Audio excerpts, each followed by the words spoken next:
because I don't want to load my powder charge on top of something that might set it off in my face. Now to further prevent the cannon from going off prematurely, I have a wet swab here. So you see, dip this in a bucket of water, so I have moisture on the swab. That's one way to make sure that there's nothing left burning. But because he has his thumb over the touch hole there, no air can get out at the back of the barrel. It all has to move through the muzzle here. So as I push the swab down, I force all the air out. And then as I withdraw the swab, I'm pulling a vacuum behind it. Maybe you could hear it there. Since there's no oxygen in a vacuum, there should also be nothing left burning. And you are done.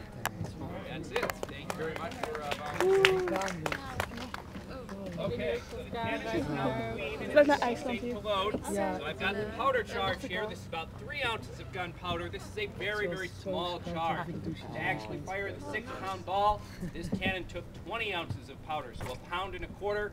And even their salute charges back in the 1880s would have been quite a bit larger.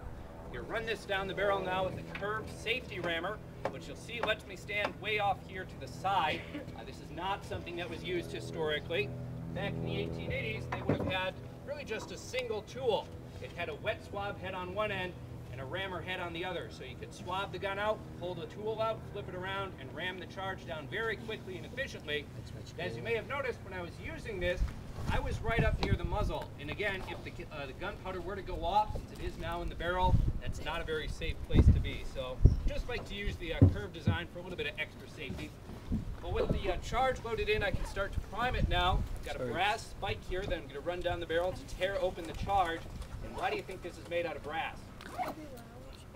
No sparks, right. We again don't want the cannon going off until I actually pull the lanyard. Now I'm pricking open that charge to expose it to a friction primer, which is just a small brass tube filled with gunpowder. It has a friction-sensitive chemical on top with a pin stuck through it. When you pull out the pin, that chemical flares up like a match head and ignites that gunpowder, which burns down onto the big charge, which then goes off, and that's where we get the noise and smoke for our salute.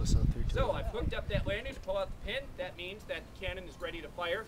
So now would be the time to cover your ears. This will be just a little bit loud. I don't know if you have the right is idea. it 3, 2, 1? Do work quite well.